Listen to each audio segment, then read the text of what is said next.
Download the New Orleans Talk Network app available on Android, iPhone, iPad, and you can listen to us on the web at www.neworleanstalknetwork.com. Write down our talk line at 504-341-TALK. That's 504-341-8255. Interactive and worldwide. That's what we are. Join in on the real conversation and tell a friend about the New Orleans Talk Network.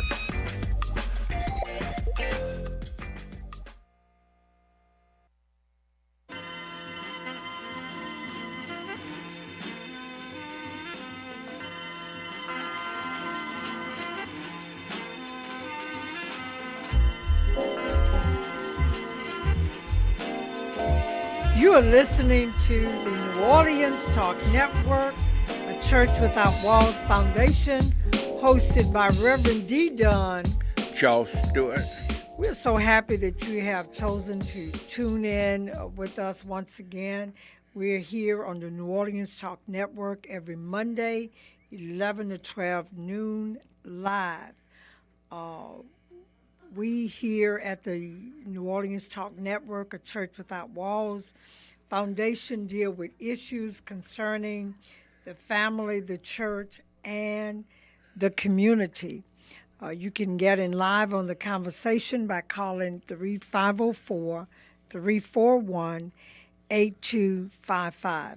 Charles, before we get started, I would like to do a shout out once again to my friend Thomas Tobias in Macomb, Mississippi. He just listens to us so faithfully and send us texts after the show and let us know, how he's feeling. Of course, our condolences do go out to that family in the loss of their brother, Minister T.C. Tobias. And as we've been told, that we're also praying for the other brother, L.C. Tobias in Ocean Springs, Mississippi, that is having a low illness at this time. So we are praying God will fully recover him. Anybody you want to shout out to before we get started? I'd like to say hello to Wynonna Watson, known as Thea.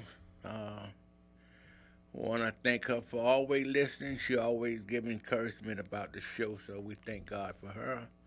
And also to my son, Charles Jr., who will be checking us out through his work. Sometimes he say he have to miss us, he have to catch us later on the rebroadcast. But I thank God anytime that a young man show interest in what's going on in the community, you're proud of him.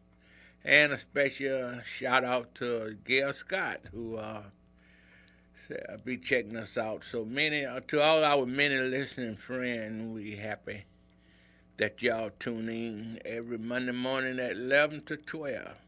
The shortest, the quickest hour in show business. So we happy for all our listeners. And we would like to thank all of our guests that have shared with us. Sister Denisha Robinson said that she would be in the studio next week. So we are looking forward to seeing her. We have so many listeners out there till if I start name calling, I'm going to miss somebody. But anyway, today we want to talk about what kind of leader are you looking for? What kind of leader are you looking for? We know tomorrow is the presidential election, and there have been just so much going on. Many people have said that this is an election like no other. But one thing for sure, Charles, is that somebody will be elected president of the United States on tomorrow. But let me quote this from the book of Isaiah, chapter 9 and verse 16.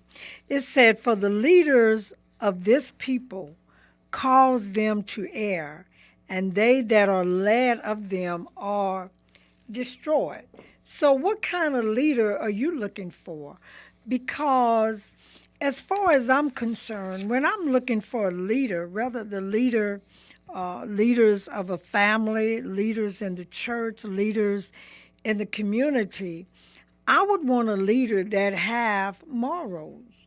I don't want a leader in my family saying that, they're the family matriarch, They are totally out of control. They're not giving good advice, but most of all, they are not good examples. Children in the family, they tend to mimic what they see. So if mother and father have no morals or they are out of control, then children sometimes, and not always, but sometimes pick up some of those habits that's not conducive to Christian life.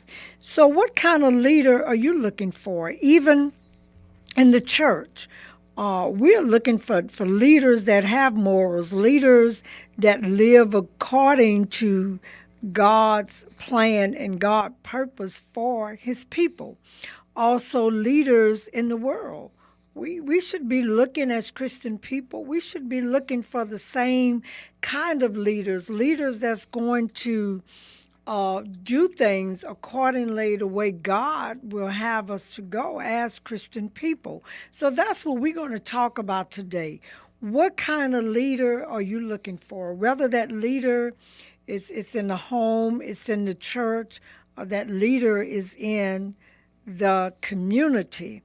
Charles, what you have to say about the kind of leader that we are looking for?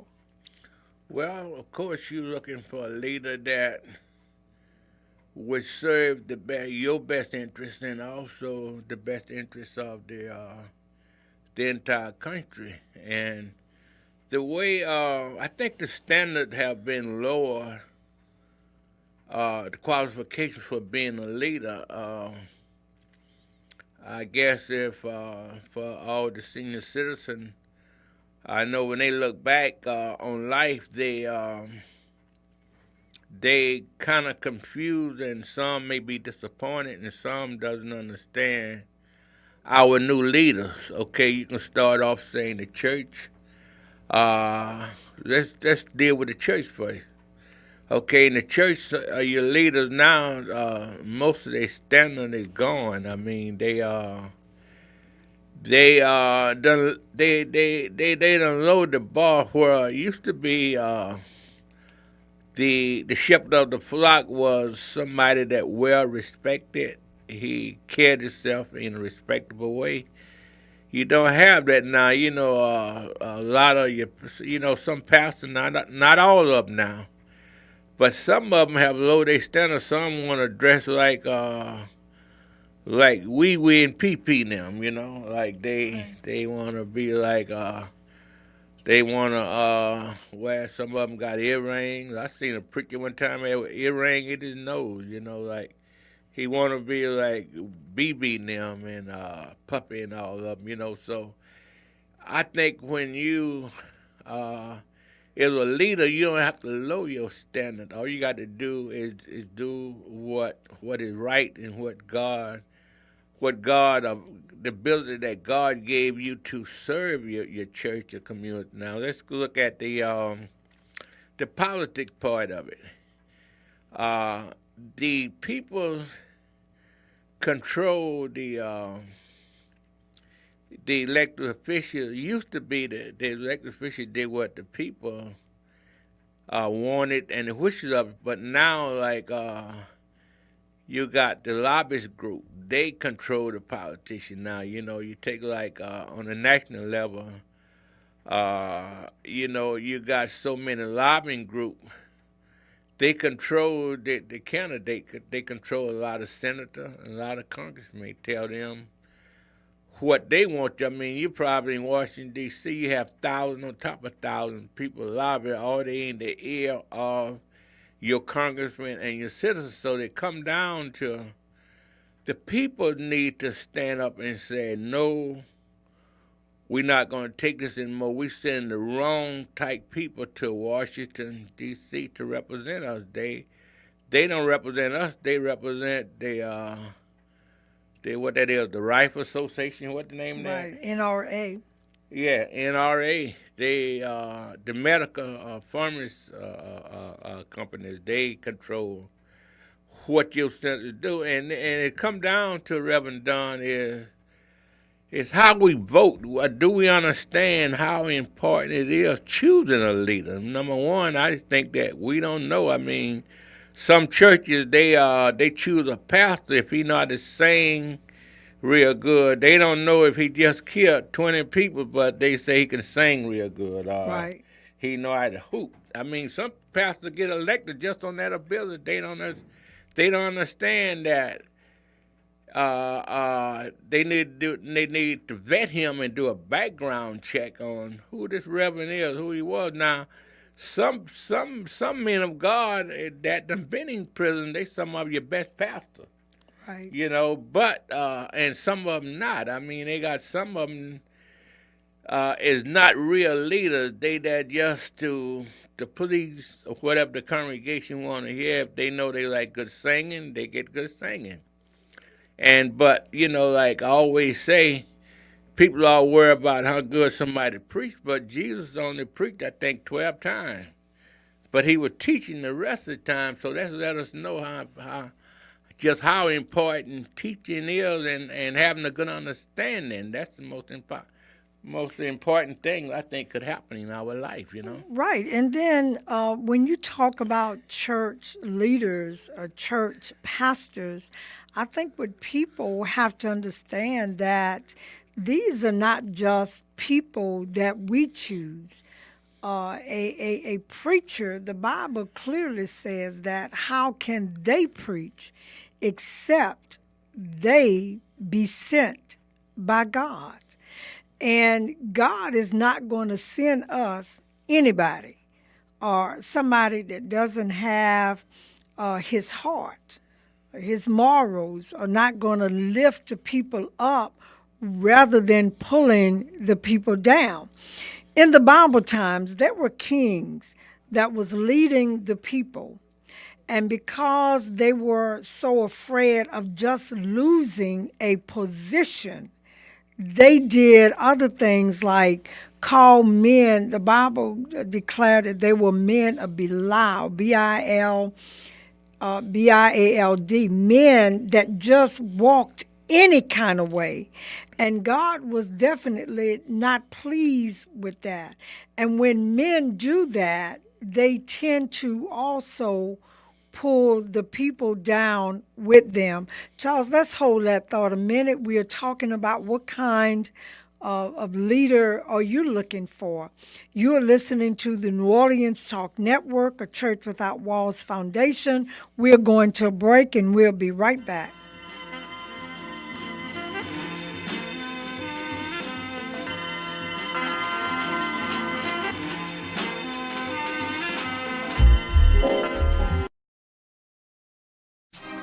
Listen up. Your customers, our listeners, could be hearing about your business right now. Yeah, right now. Don't miss out on the opportunity to advertise with NewOrleansTalkNetwork.com. Call our business department today at 504-475-4793 to hear about our great rates. NewOrleansTalkNetwork.com. We provide the people, you provide the business.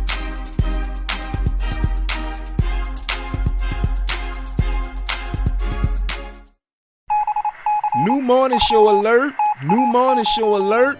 The Warren Ballantyne Show airs daily from 9 to 11 a.m. Central Time, bringing you the news you need to know. The Warren Ballantyne Show, now on the New Orleans Talk Network.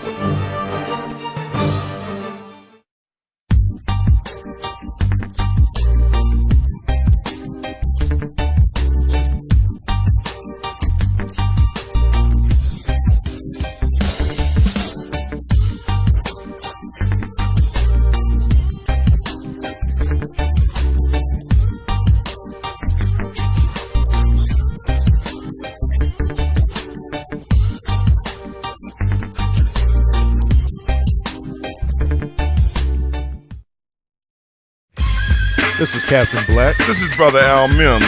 Join us for our new show, The Hostages That Fight Back.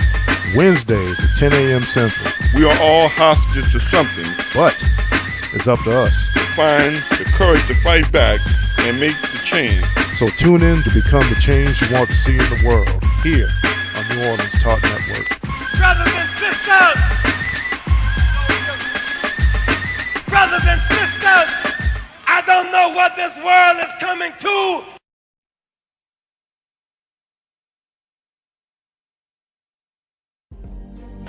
Happy Merry Mondays. It's your girl, Mary J. I want you to tune in with me to Real Talk with Mary J on New Orleans Talk Network every Monday morning at 10 a.m. Then follow me to blogtalkradio.com/Real Talk with Mary J at 10 p.m. It's going to be a Merry Monday every Monday at 10 a.m. and 10 p.m. You've just tuned into New Orleans Talk Network.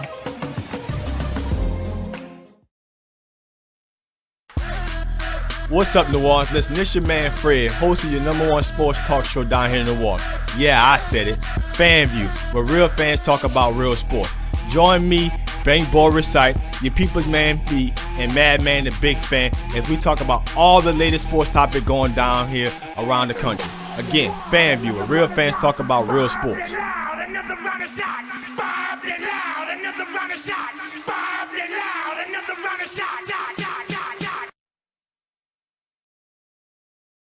At mobile, download the New Orleans Talk Network app available on Android, iPhone, iPad, and you can listen to us on the web at www.neworleanstalknetwork.com. Write down our talk line at 504-341-TALK. That's 504-341-8255. Interactive and worldwide. That's what we are. Join in on the real conversation and tell a friend about the New Orleans Talk Network.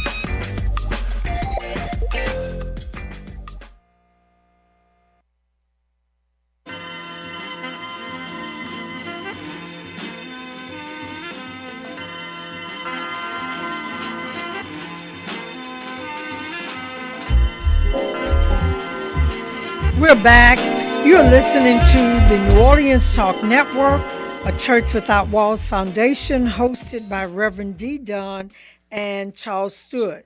Today we're talking about what kind of leader are you looking for. Charles, I want to talk about a couple of texts that I got, one from Gail Scott, who's also listening to us. And she sent this text. She said, one who promotes as well as demonstrate excellent morals and values. If we don't have these type of people, we are failing ourselves. Well, Gail, I much agree with that, because if you don't have a person that's just going to talk about morals and values, but yet and still don't demonstrate that themselves, then to me, they're just talkers. But you want a leader that's going to demonstrate, one that you can see their leadership ability, and one that lifts up rather than tear down. Now, I want to read this other text that came from Sister BJ. She listens to us all the time, and BJ says that we need to consider someone that's praying, need to consider praying before they make a decision. It is possible, after all, that we had our first African American president. Now, prayerfully, we would have our first female president, but we need someone that believes in the power of prayer. I understand that because the Word of God makes it very clear to us that in all thy ways acknowledge him and he shall direct our path. I believe that Christian people, if they first of all acknowledge God before making a decision, that their decision will not be wrong when it comes down to the leadership of the people in which they are leading. Many a times we just do things off impulse, but a good leader, will sit down and carefully think about what they're doing, make a decision based upon how or what is the outcome of that decision. And that decision will not just affect a few, but it will lift a standard or a nation up. And I believe in my heart that's where God wants us. God wants us to be a people that will lift up a people and not bring a people down. I agree, Reverend Dunn. And Reverend Dunn, The book of Romans, I think the 13th chapter, tell us that God choose leaders. And you, okay, ask yourself a question. If God choose leaders or a leader, why some of the people that he chose to lead fail? And I think I got the answer for it. Go ahead. God choose leader, but we don't choose the leader that God wants to lead. I think that's the problem. I mean, we want what we want. I mean, I know they have a lot of qualified people that run for office. And we don't want that person that's qualified. We always saying we want something new, they used to have a word that they used to say, you try the rest, why not try the best? I mean, and I, always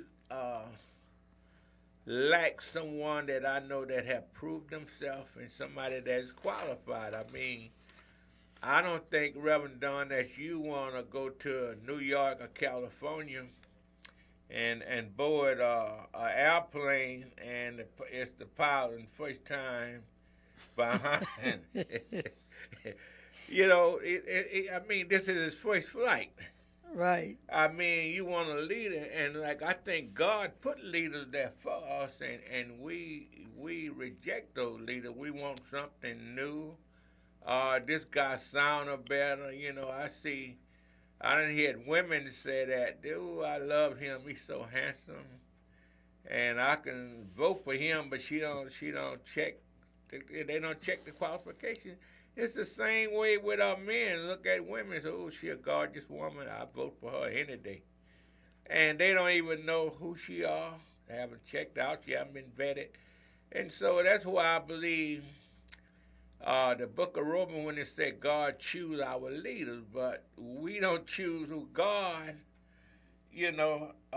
want to be our leader, Right, Charles. A very good example of that was when Israel first chose their leader Saul, and you're so right with that because the people said that Saul was so tall and all of this. He looked like a leader, but he was not a man that God would have chosen. So God said, okay, then I'll let you all have Saul. But when Saul did not follow wholeheartedly after God, then God himself took his hands off of Saul. So Saul was there. If you would go back and read, Saul was actually there, a leader of the people 20 years, but rejected by God.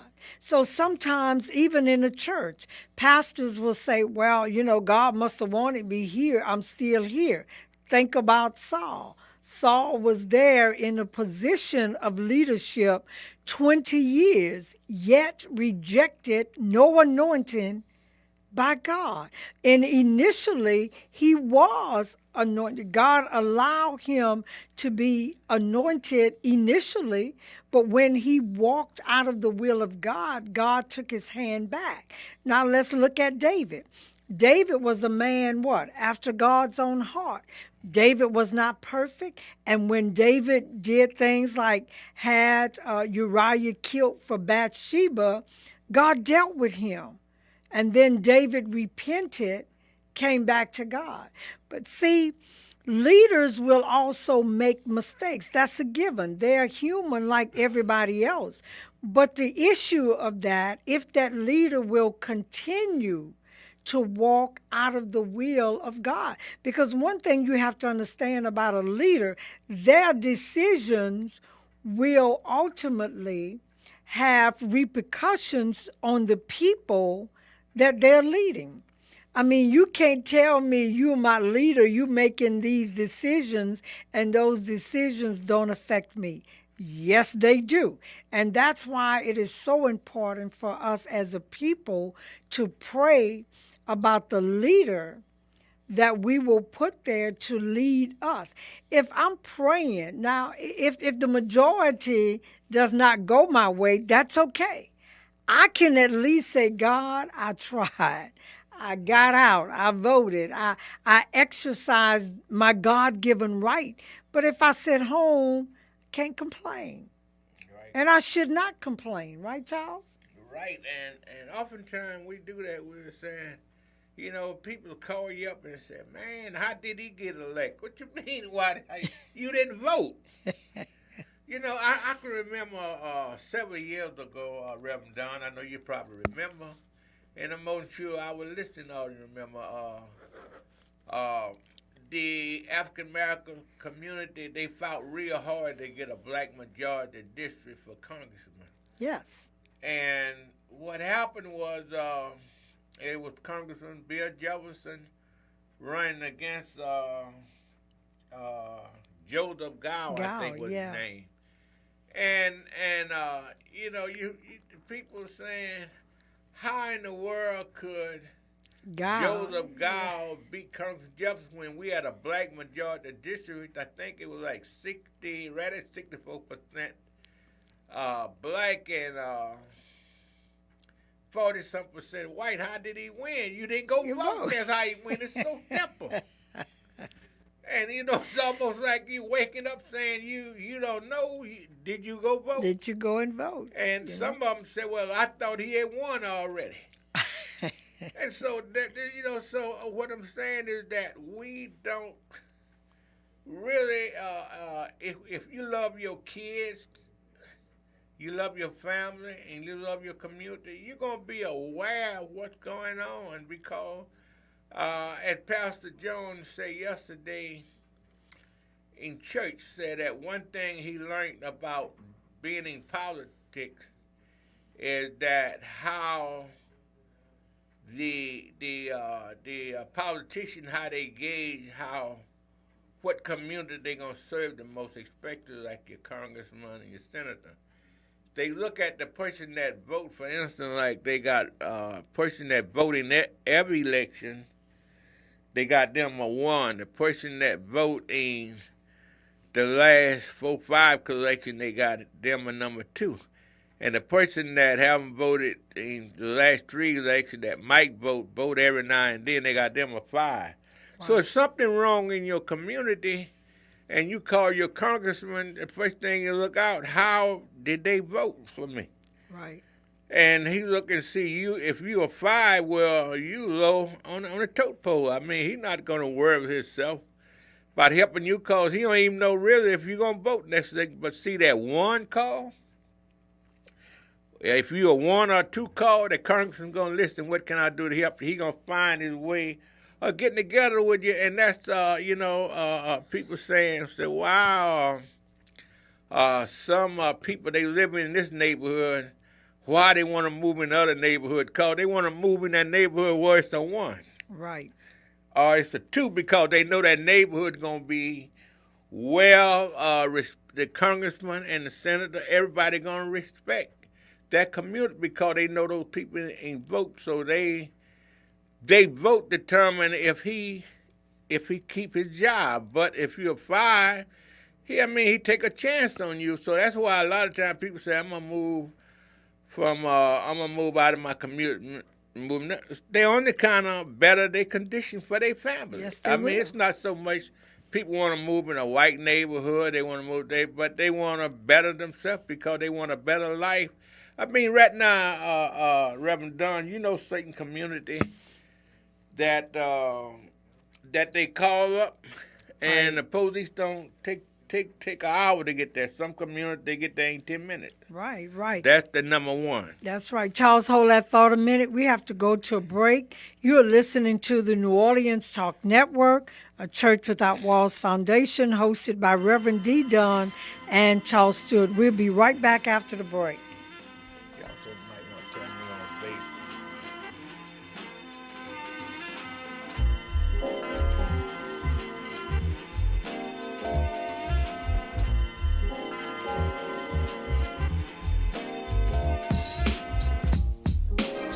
Listen up. Your customers, our listeners, could be hearing about your business right now. Yeah, right now. Don't miss out on the opportunity to advertise with NewOrleansTalkNetwork.com. Call our business department today at 504-475-4793 to hear about our great rates. NewOrleansTalkNetwork.com. We provide the people, you provide the business.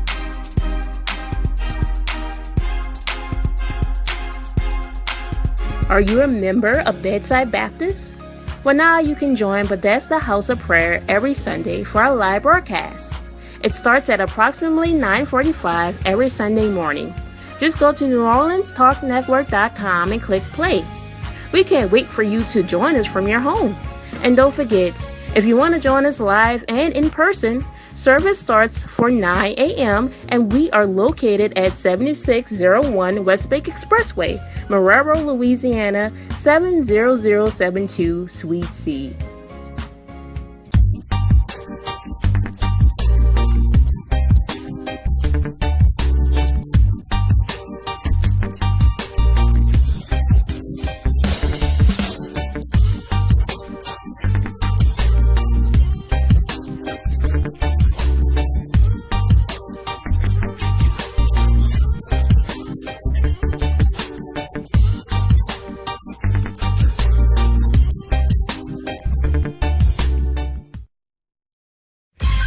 This is Captain Black. This is Brother Al Mims.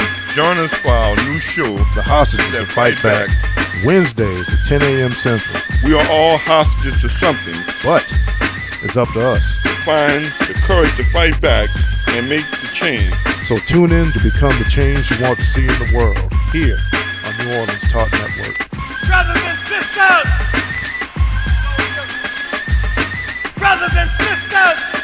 I don't know what this world is coming to.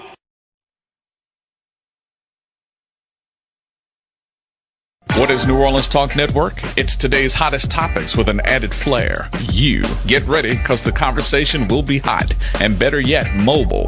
Download the New Orleans Talk Network app, available on Android, iPhone, iPad, and you can listen to us on the web at www.neworleanstalknetwork.com. Write down our talk line at 504-341-TALK. That's 504-341-8255. Interactive and worldwide. That's what we are. Join in on the real conversation and tell a friend about the New Orleans Talk Network.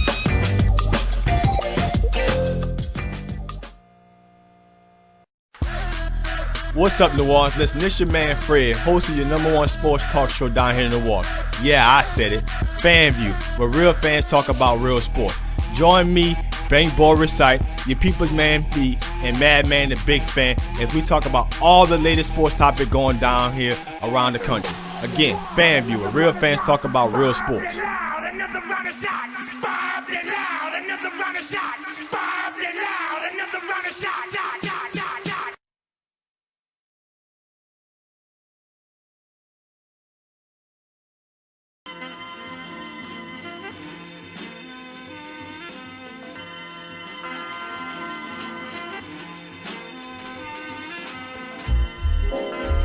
We're back.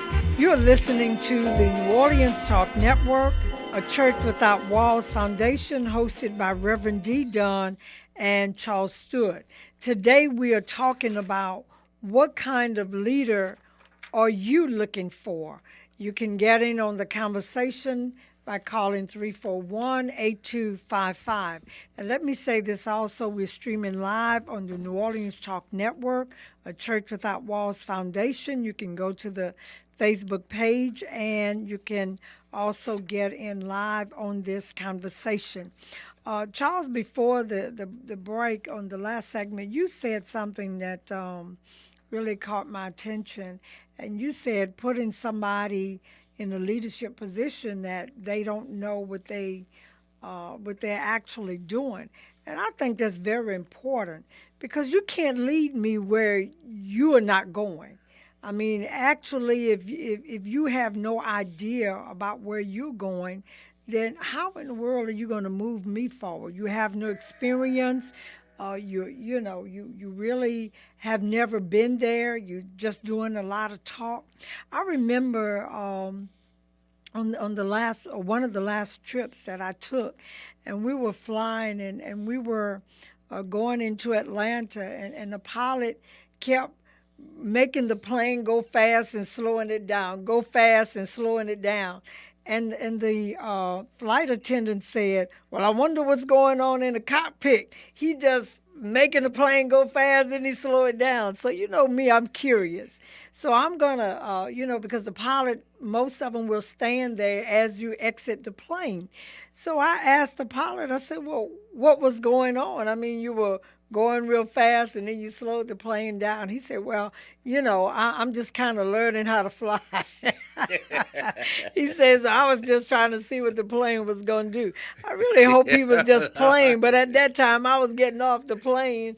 But I understand when people are in positions that, I know that was a joke, but I mean, that really did happen. But I'm hoping that the pilot was just joking about what he was really doing.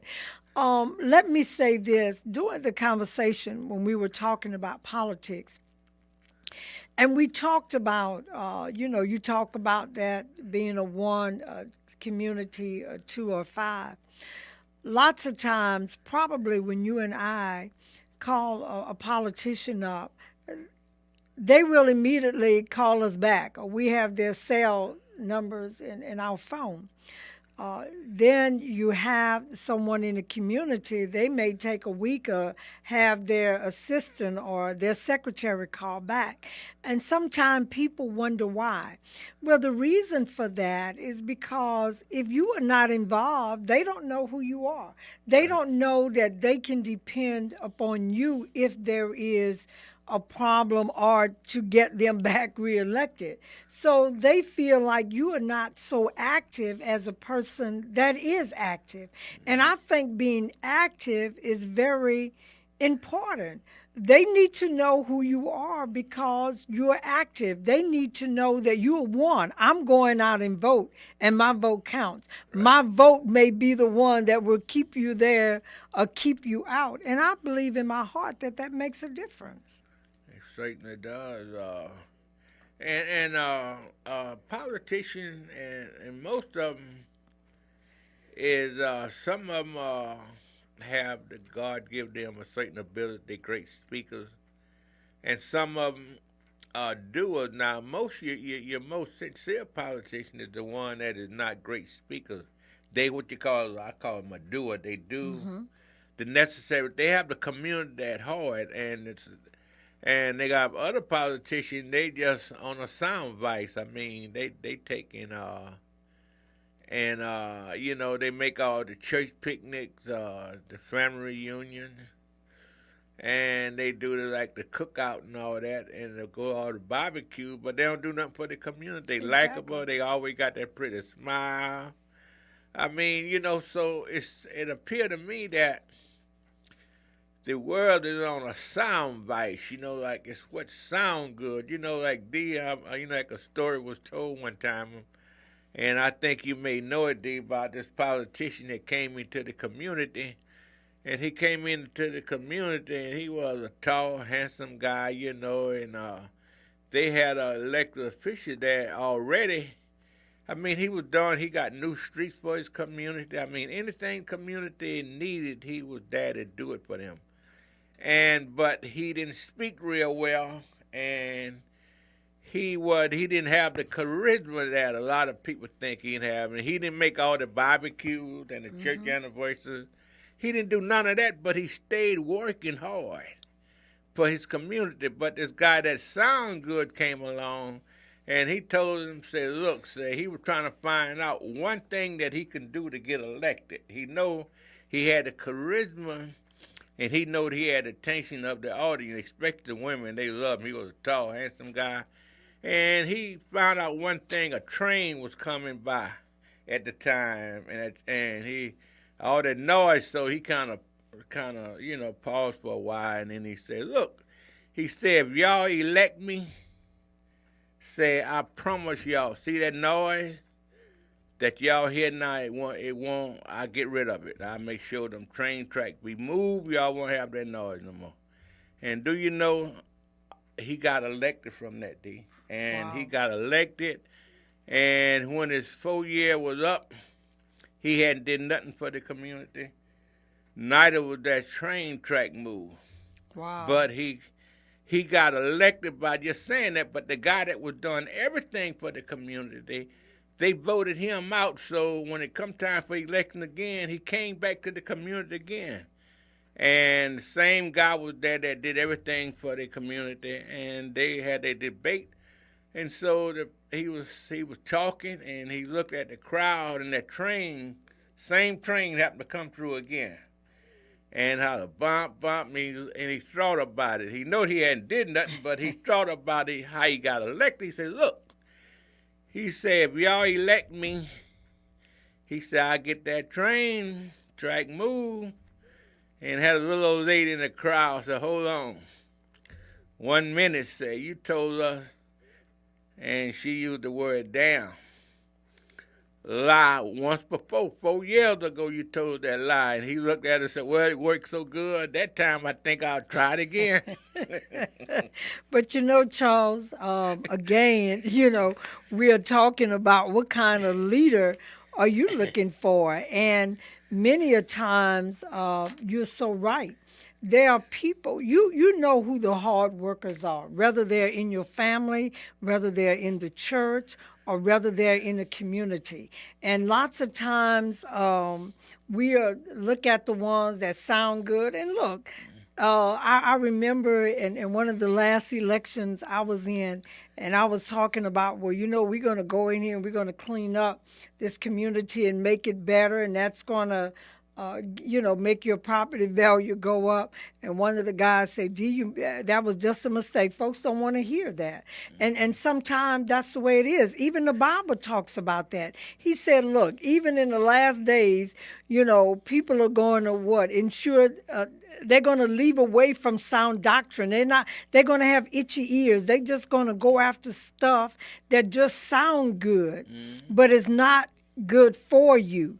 And I think that's where most of the time, we make our mistakes. Stuff just sound good, but is that sounding good really good for you? Because many a times, pastors will come in and and we, I'm this kind of guy, I'm that kind of guy, and then you get there, and the same thing that it took to bring them there, they want to get rid of all of that, disrupt the church, get rid of the people that's been working all their lives to build the church up. And instead of the church being built up bigger than what it was, they tear it down to their standards. And that's why I feel that in choosing a leader, we don't choose our mother and father. That's something that we don't choose. But we have to be careful what ways that we mimic after what they do, and what is the issue with that? Because are you going to take those bad habits and be a leader? Or are you going to take, because eventually you're going to grow up and be a mother and a father yourself. But are you going to try and do better? Or are you going to stay on that level and keep the family on the same level that maybe the other person was? For example, maybe your father got incarcerated. Does that mean that you're going to follow that pattern and become now the father, the leader of your family, and you're going to go down that same road? So you have to even consider what kind of leader that you want to be, whether it's in the home, whether you are in the church, or whether you are in the community. Now in today's society, again, people like that soundbite. It sounds good. It looks good. But what kind of worker are they? Are they working to better a people? And are the people either not moving or going down in life? You're listening to the New Orleans Talk Network, a church without walls, hosted by Rev Dee Dunn and Charles Steward. You can get in on the conversation by calling 504-341-8255. Some of our listeners can't call in, but they are definitely texting us about what we are talking about today. what kind of leader are you looking for? And I also, Charles, would like to bring this in. What kind of leader do you want to be? Because you are a mother, you're a father, you are a leader in your church, whether it's in the choir, deacon, deaconess, pastor, usher, whatever. You are also considered a leader. So what type of leadership are you demonstrating, whether it's in the church, in the home, or in the community? Because you can be so far in left wing when it comes down to the community. Don't think they are not looking, because they are also are looking. Are you keeping up a lot of confusion in your community? Are you trashing your community?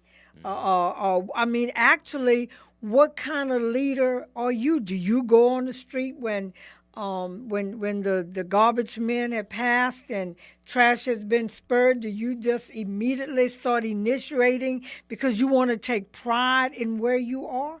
Do you get involved? Do you go to meetings? Do you know what's going on? And I feel in my heart that's the type of leader that you want to look up to, not somebody that's tearing down your community or just making any kind of decision just to appease some people or to stay in a position and actually do nothing but tear down.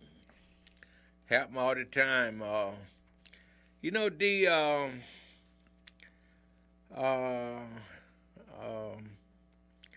a football player. I'm kind of thinking his name.